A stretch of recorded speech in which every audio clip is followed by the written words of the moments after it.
York, and she's going to talk about Deviants and the role of Deviants in the liberation of society. Please give her a warm applause.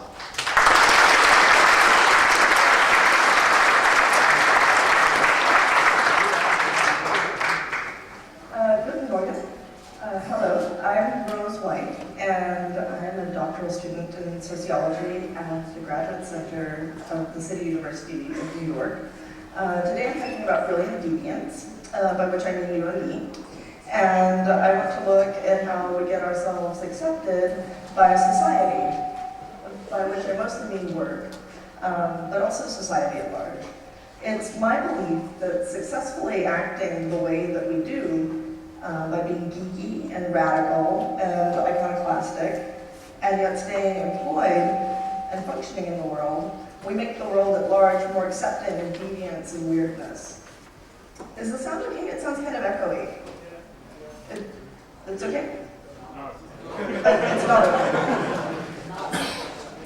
Thank you. Sorry. If we think about somebody like Oscar Wilde, we can acknowledge that while he paid a high price for his deviance, he went to jail for being gay, he also circulated in society, and he exposed Victorian England to the idea that a man could be openly gay. But his example didn't make the world change overnight, of course. Alan Turing still had to stay closeted 60 years later, and even so had his life ruined by a morals charge. And even today, people wait years before coming out publicly. But public exposure to the idea that it's possible to function while being deviant, while breaking the basic rules of society, is a deeply radical concept, and one which eventually changes the basic societal rules to allow what was previously deviant to become innocuous and acceptable. Sociologists talk about rule breaking as deviance. And until the late 1960s, the sociological perspective on rule breakers or deviants was that they were detached from society and without social norms, and were sort of afflicted with anonie, the French word for this.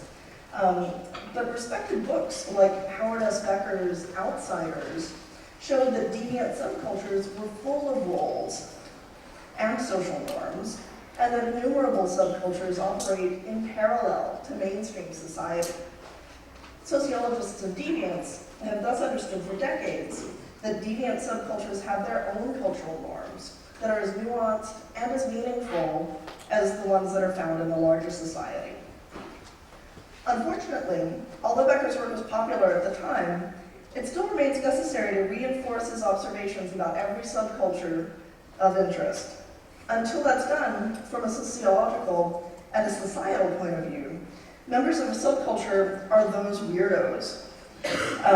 Members of our subculture are those weirdos who can't get a date, or who don't have lives.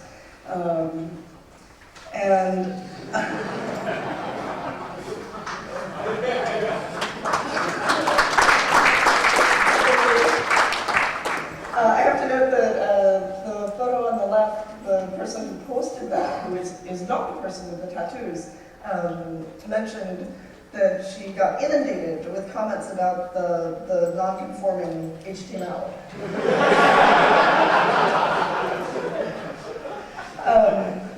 So what makes us geeks? The Oxford American Dictionary defines geek as someone with an eccentric devotion to a particular topic. So there are knitting geeks, or science fiction geeks, or bi-poly gamer geeks. But is that what it is? Or are there other personality traits that make us geeks and that set us apart from mainstream society? Is being a geek a learned trait or an inborn one?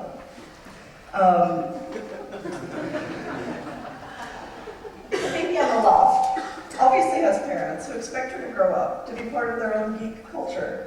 And we can easily imagine that she will grow up to think that the world she lives in, which is full of technologists and hackers and science fiction fans and libertarians, is completely normal. The baby on the right, born in 1971, wasn't I cute baby? Was isolated from any other living examples of geek culture. and yet latched onto every single thing that came my way.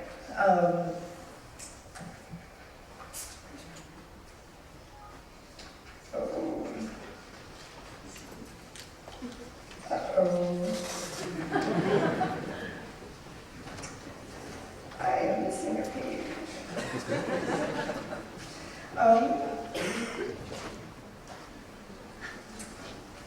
How do I keep going? So the point that I was making is that I was fond of comic books and science fiction, and those were not things that came from my parents, but were things that I picked up wherever I found them. And then by the time that I was a teenager, I found the Holy Grail. I couldn't find a good copy of The Hitchhiker's Guide itself, and I actually found one outside just now. So this is a nice old copy of The Hitchhiker's Guide, and also the restaurant. So Douglas Adams, and then also the TRS-80. So when I was a teenager, in my school of about 500 people, there were like 3 of us in a gifted class of about 10 who would sit all the time programming in BASIC on this TRS-80. And we were the ones who, even today, well, I'm here, and one of them is a programmer in Florida, and the third, she's a physicist in Colorado. So, out of 500, there were sort of 3 who were going to end up being lifelong geeks. But another question I have is whether we get supported by our parents or by our families. So obviously the child on the left has been given a beautiful NASA outfit. The boy on the right, his grandmother knit him a 20-foot Doctor Who scarf because he asked for it. But even when culturally or familially our geekiness isn't supported by our parents, we still find ways to express it. But a friend of mine talks about how there are some mental traits that make us more likely to take certain jobs. And he talks about how, well, would you want someone who didn't have OCD to write a dictionary? Like, would you want a slacker to write your dictionary? Like, oh, I think that's enough words. No, you want people who are really obsessive and who are going to, do things right. And it's undeniable that there are clusters of, I guess we have to call them psychiatric traits, that we see in our peers. And so there are things like obsessive compulsive disorder, or attention deficit disorder, or oppositional defiant disorder, which is when you don't play well with authority, or Asperger's syndrome, which many of us are familiar with, and which is a sort of milder form of autism. But what comes first? And why are there more people with those so-called diseases who are part of our geek culture? And do we end up being geeks because there are things about us that lead us that way? And I think that these are questions that I'd like to see addressed in either the sociological literature or the more popular literature. This is my friend Kelly Perry. She's fond of saying that she doesn't know anybody who doesn't have ADD. That out of her entire peer group, whether she looks at the people she programs with, the people she challenged square dances with, or the people she sight sings and she reads cowbells. All of those people have ADD, which of course also allows us to hyper-focus. And so when you look at something that's been labeled by society as a disease, like ADD, or a syndrome, or in any case, a problem, we tend to find that those are adaptive traits, that our ability to hyper-focus, our ability to multitask, and to handle a large number of distractions are useful. I see somebody has a question. I'd be happy to answer some questions at the end. Is that okay? So do we choose to cluster together because our personality traits sort of direct us toward each other? Or do we become more like each other once we've made our initial connection? In his essay, How to Become a Hacker, Eric S. Raymond says that we should work as intensely as we play and play as intensely as we work. And that for true hackers, the boundaries between play and work and science and art all tend to disappear or to merge into a high-level creative playfulness. And I agree with him entirely on this point, and I want to point out that this kind of lifelong playfulness is extremely subversive to mainstream culture. We're meant to grow up and to put aside childish things, and yet geeks, like my friend, like all of us, revel in our refusal to do so. Geeks know that you don't have to do things the way that society tells you to do them. And so many of us are self-taught, whether not necessarily in our school topics, but in our programming or in our other hobbies. Certainly our hacking was not taught to us by school teachers, but by our peers. Even while the school model of the world insists that learning by rote at the same speed as a group of other people is the way to acquire knowledge. We know that's not true. And throughout our lifespans, we remember that it's exciting to solve problems, and to make things, and to teach people, and to learn anything we need to know to approach a problem that we've been given. We're intolerant of boredom, and we don't do well in overly institutional settings. We're anti-authoritarian. We're even often anti-capitalist. Again, Eric S. Raymond, in the same talk, spoke about hackerdom as a gift culture, which is a term that anthropologists use. And so he said, you gain status and reputation in it not by dominating other people, nor by being beautiful, nor by having things other people want, but rather by giving things away, specifically by giving away your time, your creativity, and the results of your skill. I don't mean to say that we don't ever want to get paid, but it's certainly true that as geeks, we have a different relationship to the prevailing Western culture of capitalism and consumerism. We don't even look like everybody else. Some geeks look like this, and some geeks look like this.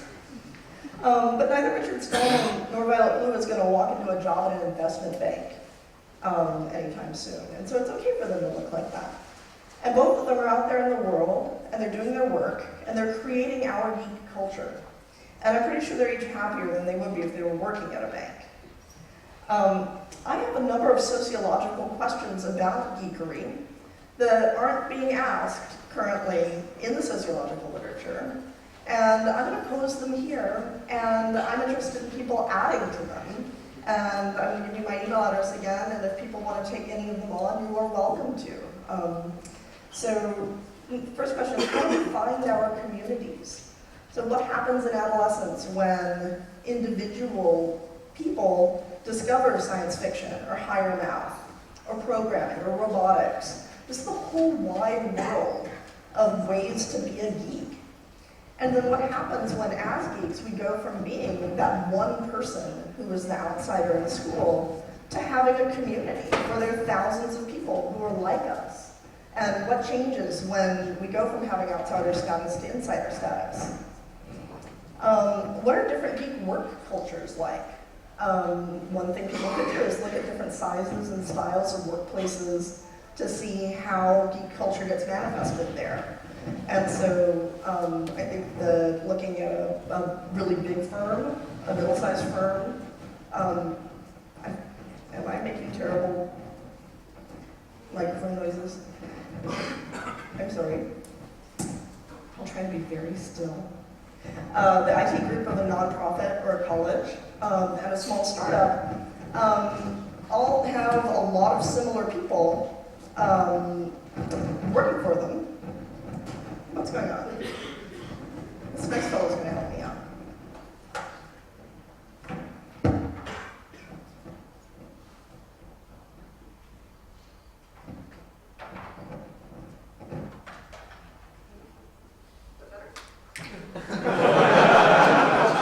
Well, the noise is stopped, but sound is not working. Oh, there we go. He had to turn it on, I think. This is better. Yay.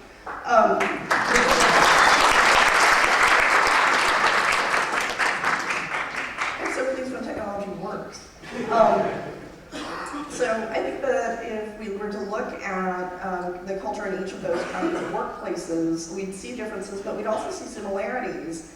And that, you know, mainstream society just thinks of all of these people, all of us, as being one sort of person, but we're not just all one sort of person. Another thing somebody can take on is looking at people with the same degree even, but who go into different industries and how their characteristics are different. And so just one example I can think of is how do math or computer science PhDs who go into banking, for instance, differ from people who go into programming. What about their personalities or their backgrounds makes them choose such vastly different fields? Because up until then, you know, they've been smart, they've gone through the same school path, but one set of people pick a very culturally different work environment than the others. Some people say that being a geek is just about being smart, but we know that that's not all. There are so many overlapping deviant subcultures, and as far as I know, nobody's been looking at that. And I want to know, why do some kinds of deviance lead to seemingly unrelated other kinds of deviance? So there's BDSM, there's paganism, there's SF fandom, there's gaming, there's all sorts of stuff. And so why are there plush Cthulhu dolls and pagan jewelry at BDSM fairs where the people walking around are folks wearing black.com t-shirts? Like, why does that cluster?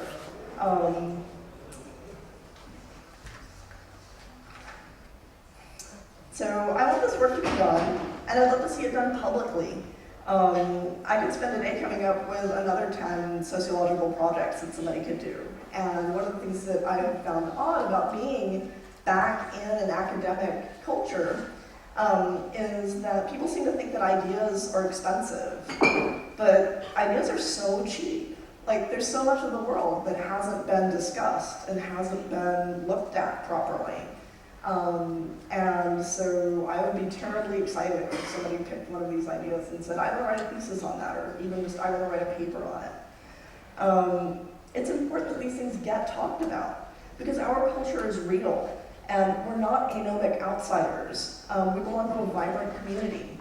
But a lot of what geeks do isn't done in public, and our contributions to society are underappreciated, and even though those are widely used.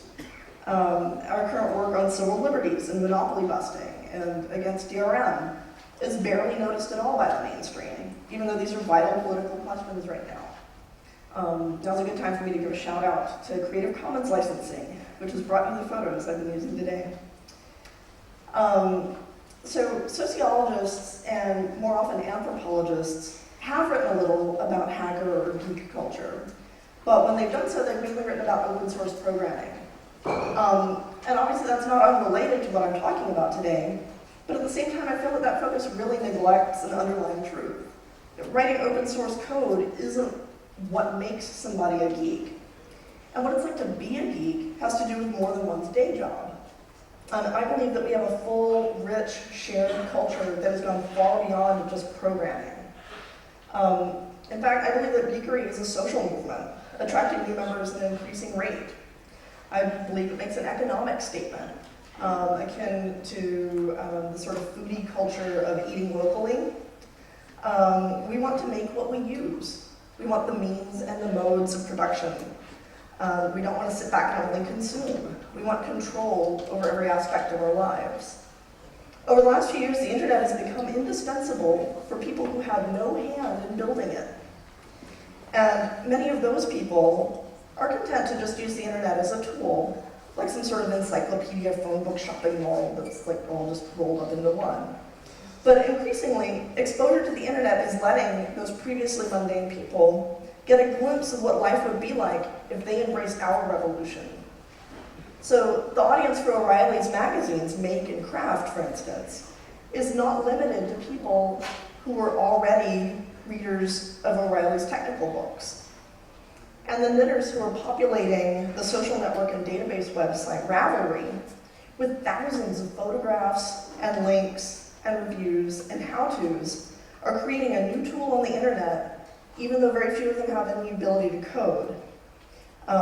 They're putting information in the world for others to share and learn from, just as surely as any open source coder does. And so it turns out that make and craft and Ravelry and the internet itself all make the world a little weirder.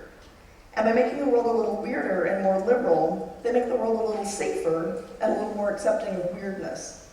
And that's what all of us here are doing, and I'm very excited about it. I love the world that we're making. Voldant voraus.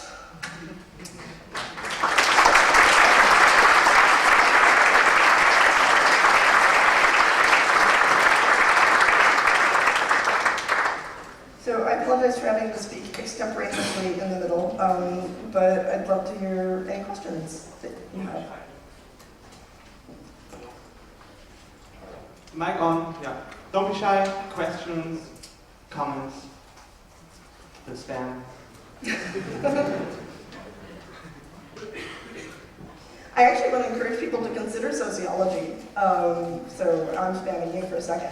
One of the things that I realized is that having access to different cultures is incredibly valuable to sociology. That the people who come to it just out of college don't have a lot of world experience, and they don't have a lot of other worlds that they can describe. But that if you come to sociology, say in your 30s, after having had a career, you've been out in the world and you know that there are different ways that the world works, and you're able to discuss them and present them to more mainstream society.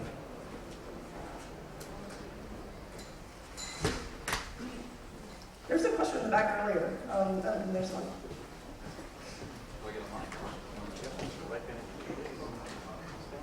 Hello. I was just wondering if there have been any work on the sort of interaction between people in mainstream culture and the geeky side of it, in that everyone in mainstream culture, you had a slide up with a picture of "No, I won't fix your computer." Everyone in mainstream culture knows a geek. Right. And if they have a computer problem or whatever, they go to someone in the geeky subculture. Has there been anything sort of seeing the interaction with this? And are there any ways that we could sort of use this that we have to expand upon that, expand upon our influence? Sure. I know that Michael Schwern, who isn't doing this from a sort of academic context, but just from a being part of the culture context. So I don't know if people know who he is. Michael Schwern is a Perl hacker who lives out in Oregon. Has been trying to put together stuff about how we communicate both geek to geek and geek to normal. How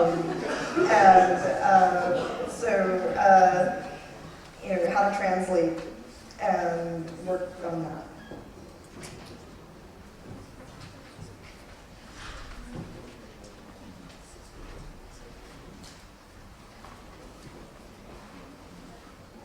Hi.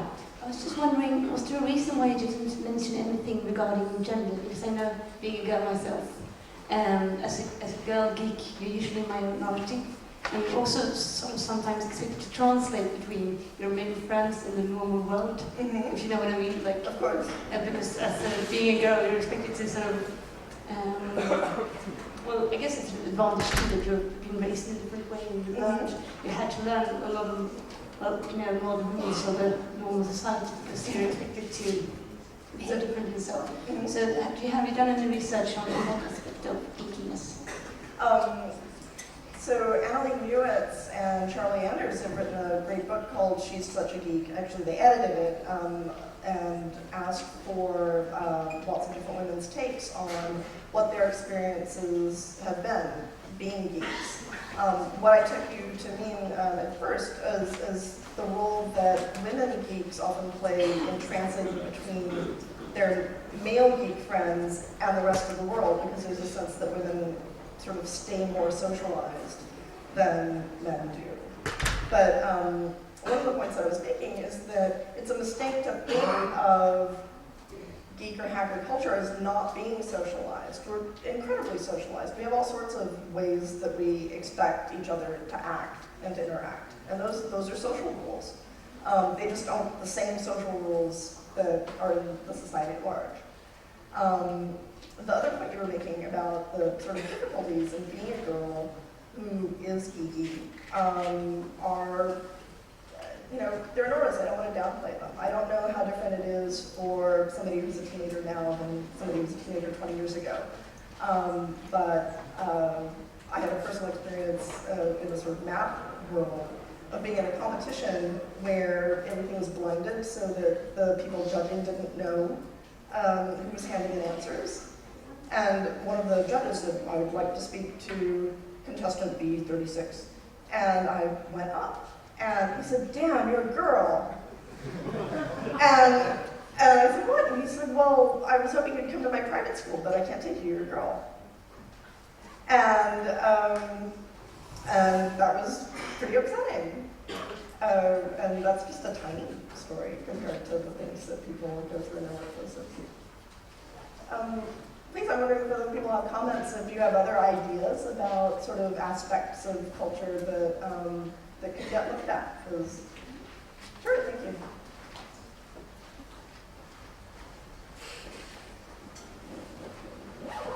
It seems to me that even in the language we're using, we're sort of adopting the sort of derogatory terms for apparently what is our culture, and sort of acknowledging that, the mainstream, which we then define as normal, is normal. And I think we should just turn it around and saying, look, we are the engineers, the technicians, the builders of all the new things.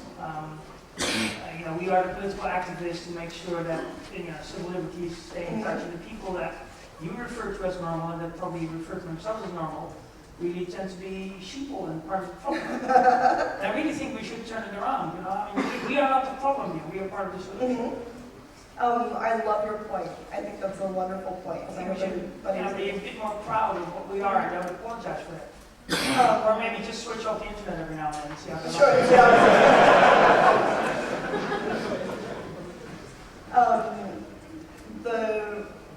The thing that I feel like I'm just scratching the surface in this talk is trying to point out the dramatic effect that we have on culture, or can have on culture. And so while I've used sort of currently appropriate terms like normal and geek to set apart two different groups, or mainstream and geek, that I didn't mean that to imply what I think ought to be the case. Certainly, you're the mainstream for me. This is who I hang out with, and this is who I see on a day-to-day basis. I would love to see the world become more active in all sorts of ways. And so that hint of maker culture, or that O'Reilly's trying to promote, I see as terrific. And if more people decided that they could, break by opening the objects that they own and tinkering with them, that'd be terrific. Yeah, hello. I have a question. You mentioned the importance. Oh, there you go. Sorry. You mentioned the importance of the support of the family, and you showed this picture of the small girl with a NASA suit. Yeah. So I would like to know if that's of the general culture. How important is that? For example, a student in Germany or a young person in Germany and in Singapore, there might be completely different expectations from the family and how they would develop. There's a higher pressure of conforming to these expectations, maybe in different cultures. And is there a big difference, like in the development of geek cultures, even between, say, Germany and the US, or even the Asian cultures? And I would like to get your opinion on that. There are huge cultural differences, and that's I really should have highlighted at the beginning that I was talking from my own perspective as an American about American examples. I don't know personally what the differences are like in countries where children are more heavily streamed into which high school courses they take, or if they are pushed to be high performing, whether that makes it less appealing to involve yourself in other geeky pursuits. In the United States, I think that fooling around with your computer, breaking things and exploding things, and putting all those things back together, has so little to do with what we get taught in American high schools that it can be this kind of subversive outsider role. I don't know how to compare German culture or the different Asian cultures and their expectations of schooling.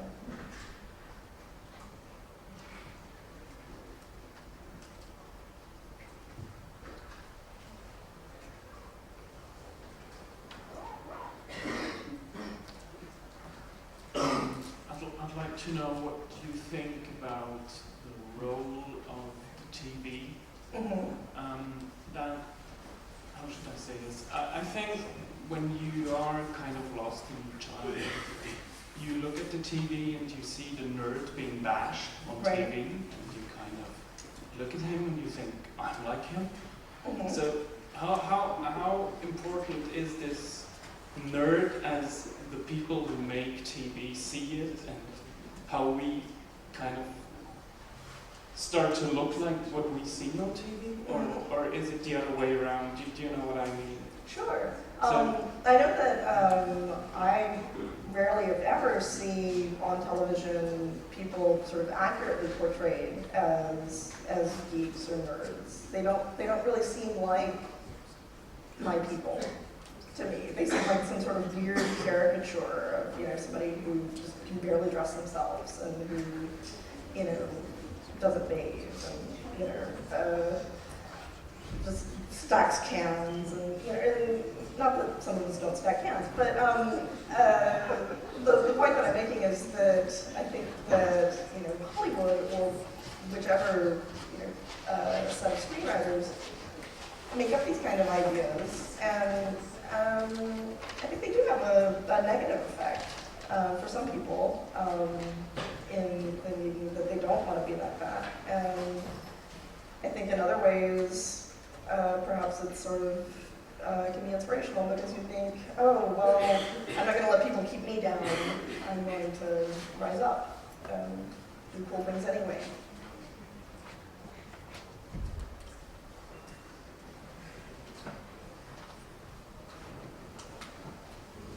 Thinking about geeks in TV, I always have to think about Radar from Mesh. What I wanted to say is it measurable? So you could say if I have, I don't know, an IQ average and special grade in sports, you can say this person is 90%, this person is 100%. I mean, does that correlate? I don't know if it correlates. I think that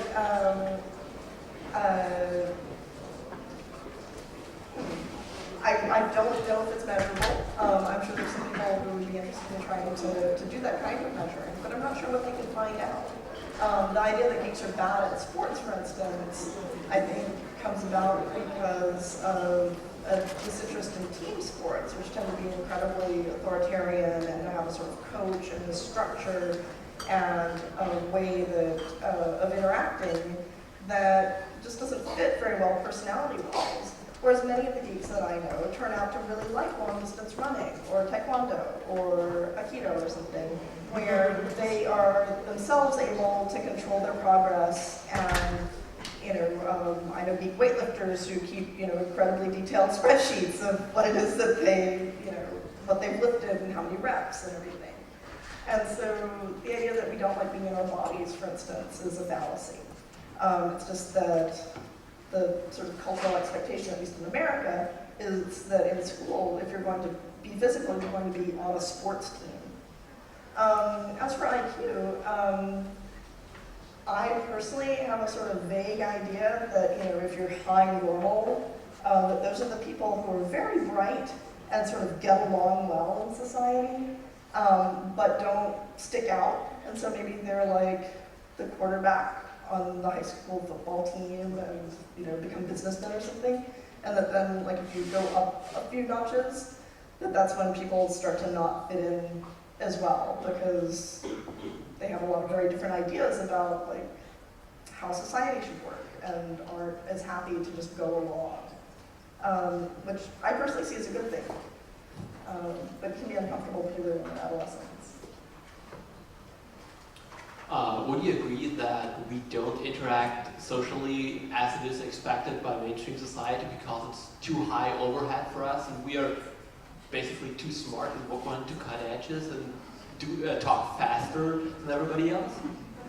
I would agree that that happens. I know that some people are able to, tone it down and, make it work, either because they have a relative that they still want to talk to, or because, they want to not get hit in the face at the supermarket.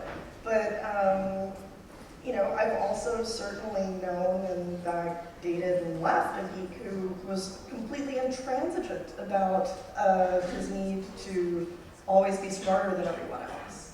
And so if the clerk couldn't cope with what the complicated change algorithm he'd come up with, because he'd be like, oh, well, I've given you 20 and 57 cents so that you can give me back a 5, and as far as he was concerned, he was maximizing how the situation worked. And the clerk would just be staring at him. What the fuck are you doing? And he would leave those situations frustrated and feeling like, well, why was she so mean to me? So, sometimes we are misfits. I can't deny that, but I'm not sure where I was headed with that, but it happens.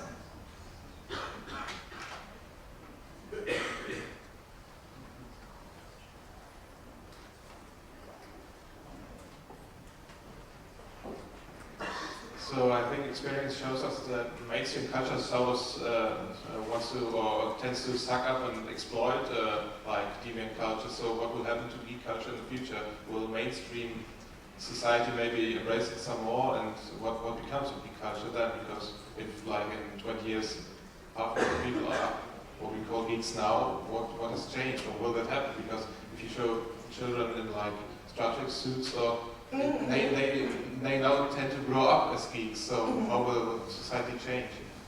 I don't know. And that's a really interesting question. I think that you're asking sort of two questions. The individuals that I show pictures of who are being sort of supported in their geekiness with their, NASA outfit, the 20-foot scarf, are individuals. I don't think that they're examples of a larger societal trend toward children taking on geeky physical characteristics or fashion traits. If people did, and then we point out that mainstream culture often appropriates from subcultures. So in the way that there are kids walking around wearing sort of black leather and spikes and stuff who are really very punk rock.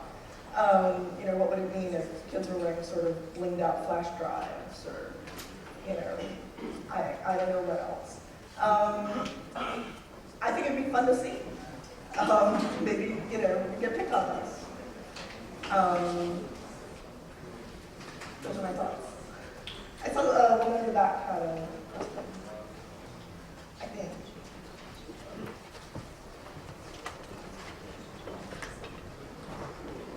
Are we moving on time?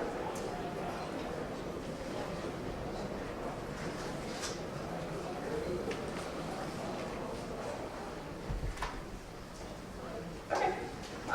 So I really enjoyed this. I really liked the feedback that I've gotten from you, and I'm planning to take some bits of this and have them be part of my doctoral research. I think it's going to be a lot of fun, and I want to do it in as open a way as possible.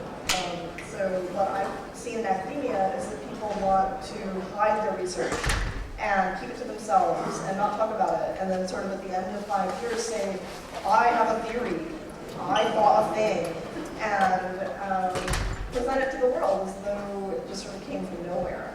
And since this that I want to write about, it doesn't come from nowhere. It comes from people I know and people who are friends of the people I know. I want it out in the world, what it is I'm thinking about, how I'm working on it. Gonna keep putting stuff online, and we'd love to continue to get feedback on it. And so thank you so much for coming today. I really appreciate it.